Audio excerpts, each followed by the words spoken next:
Hey hi hello friends, welcome back to our channel happy family Niharika village vlogs. Friends అందరు బాగున్నారా? మేమైతే చాలా బాగున్నాం. ఈరోజు మన ఫ్యామిలీలో నిహారిక చేయబోతున్న కర్రీ బెండకాయ పులుసు ఫ్రెండ్స్. అది మేమైతే ఎలా చేసుకుంటాము అనేది ఈ వీడియోలో మీరు చూసేయండి. ఒకవేళ మేము చేసే విధానం మీకు మామూలు అనిపిస్తే మీరు ట్రై చేయని అవసరం లేదు ఫ్రెండ్స్. కొత్తగా అనిపిస్తే మటుకు ఖచ్చితంగా ట్రై చేయండి. చాలా టేస్ట్గా ఉంటుంది. పిల్లలు కానీ పెద్దలు కానీ చాలా ఇష్టంగా తింటారు. కొంతమంది బెండకాయ కూర జిగురుగా ఉంటుందని చెప్పేసి ఇష్టపడరు. ఒకసారి ఈ విధంలో మీరు ట్రై చేయండి. సూపర్ టేస్టీగా సూపర్ ఉంటుంది ఫ్రెండ్స్. ఇప్పుడు బెండకాయ కూరకు కావాల్సిన ఐటమ్స్ ఏదో చూసేద్దాం. నేనైతే కూరగాయల మార్కెట్కి వెళ్ళేసి ఒక 1/2 కిలో బెండకాయలు తీసుకొని వచ్చేసాను ఫ్రెండ్స్. అవి నిహారిక ఇట్లా మీడియం సైజ్ అంటే ఒక రకంగా పెద్దగానే కట్ చేసుకోండి. పులుసు అంటే ఇట్లా కట్ చేసుకోవాలి. ఫ్రై అంటే కొద్దిగా చిన్న సైజ్ చేసుకోవచ్చు. పులుసు కాబట్టి బెండకాయ ఇట్లా కొద్దిగా పెద్ద సైజుగా కట్ చేసుకోండి. తర్వాత 1/2 కిలో బెండకాయలకి 2 ఎర్రగడ్డలు, చిన్న సైజు టమోటాలు ఒక 4, కొత్తిమీర కొంచెం, చింతపండు చిన్న నిమ్మకాయలో 1/2 భాగం అనుకోండి ఫ్రెండ్స్. అది నిహారిక ఆల్రెడీ నానబెట్టేసింది. ఎందుకంటే అది ఎక్కువ ఎంతసేపు నానితే అంత పులుసు మనకి తొందరగా వచ్చేస్తుంది. కరివేపాకు రెమ్మలు 2. ఇప్పుడైతే ఈ బెండకాయలు, ఈ టమోటా, ఎర్రగడ్డ ఇవన్నీ కట్ చేసేద్దాం.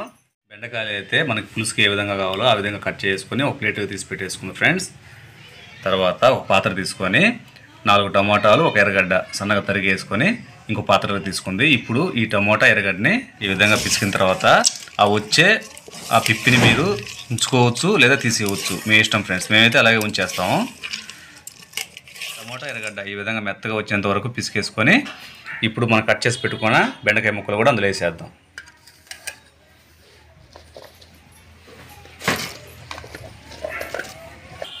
తర్వాత ఇందులోనే ఒక గుప్పెడు రాళ్ళుప్పు వేసేద్దాం.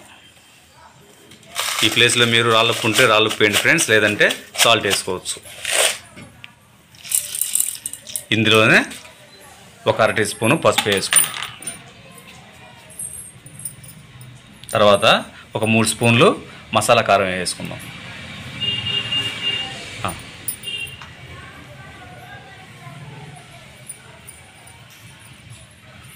మేమైతే మసాలా కారం ఉంటాం, కొంతమంది మామూలు కారం ఉంటారు ఫ్రెండ్స్. ఇప్పుడైతే మనం వేసిన ఈ ఐటమ్స్ అన్నీ బాగా కలిసిపోయే విధంగా కిందకి పైకి ఒకసారి బాగా కలిపేసుకుందాం.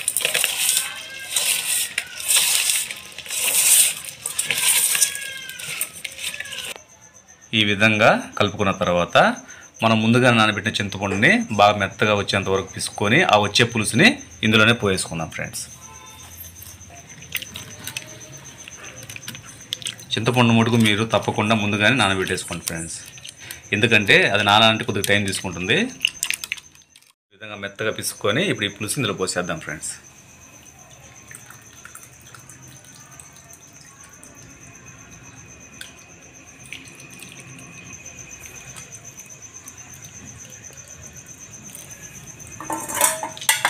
అప్పుడే పులుసు అయిపోయింది అనుకోబాకండి. ఇప్పుడు ఇందులో కూడా కొద్దిగా వాటర్ పోసి ఇంకొంచెం పులుసు వస్తుంది, అది కూడా ఇందులో పోయేసుకుందాం. రెండోసారి కూడా ఈ విధంగా మెత్తగా పిసుకేసుకొని ఇప్పుడు ఈ పులుసు కూడా ఇందులో పోయేసుకుందాం ఫ్రెండ్స్.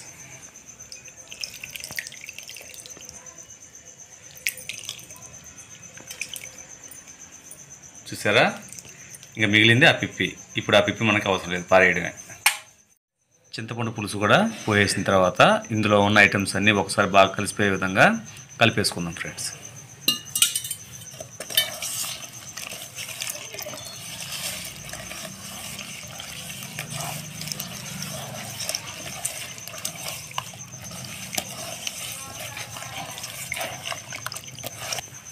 ఇది బెండకాయ పులుసు కాబట్టి ఇంకొద్దిగా వాటర్ పడతాయి, వాటర్ కూడా పోయేసుకుందాం. ఆ చెంబుతో 1/2 చెంబు పోసింది.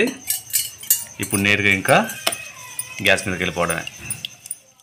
ఒక 1/2 స్పూన్ తెల్ల నువ్వులు తీసుకొని వితౌట్ ఆయిల్తో వేయించేసుకోండి. మాత్రం వేయించుకున్న తర్వాత పక్కన తీసి పెట్టేసుకొని మెత్తగా పొడి చేసుకుందాం. కళాయిలో 3 స్పూన్ల ఆయిల్ అయితే పోసుకుంది ఫ్రెండ్స్. ఇప్పుడు అందులో ఆవాలు ఒక 1/2 టీ స్పూను, సన్నగా తరిగి పెట్టుకున్న ఎర్రగడ్డ, కరివేపాకు,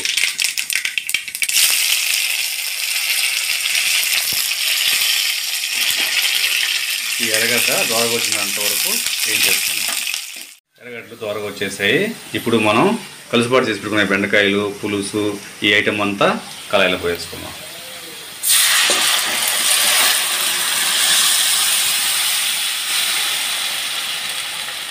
తిరగమాత పోసుకున్న తర్వాత ఒకసారి బాగా కలిపేసుకుందాం.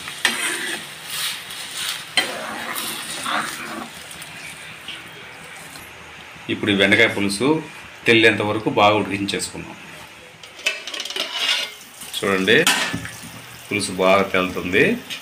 ఇప్పుడు అందులో 1/2 స్పూను ధనియాల పొడి, అలాగే మనం ఇందాక దంచి పెట్టుకున్నాం కదా వితౌట్ ఆయిల్తో వేయించి పెట్టుకున్న తెల్ల నువ్వులు, ఆ పొడి కూడా ఒక 1/2 స్పూను.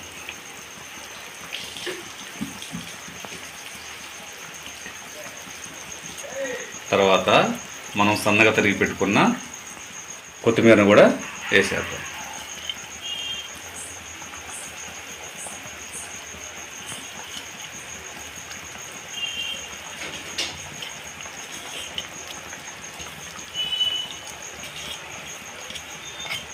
ఇప్పుడు కూర ఇంకొక కూర దగ్గరికి వచ్చిన దాకా ఉడికిచ్చేసుకుందాం.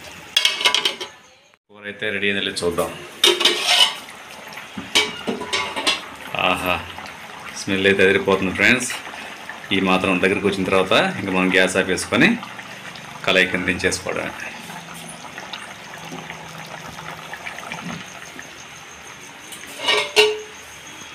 వేడి వేడిగా బెండకాయ పులుసు అయితే రెడీ అయిపోయింది ఫ్రెండ్స్. ఈ విధంగా మీరు ఒకసారి చేసి చూడండి. మీకు తెలుసుంటే ఓకే, తెలియకుంటే మటుకు ఖచ్చితంగా ఒకసారి ట్రై చేయండి ఫ్రెండ్స్. సూపర్ టేస్ట్ ఉంటుంది, ఎక్సలెంట్గా ఉంటుంది. ఇది ఫ్రెండ్స్ ఈరోజు మా హ్యాపీ ఫ్యామిలీ నిహారిక విలేజ్ వ్లాగ్స్లో నిహారిక చేసిన బెండకాయ పులుసు. ఇంకో రోజు ఇంకో మంచి వ్లాగ్తో, ఇంకో మంచి వీడియోతో, ఇంకో మంచి వంటకంతో మన హ్యాపీ ఫ్యామిలీలో మళ్ళీ కలుసుకుందామా? అంతవరకు సెలవు మరి. Bye friends.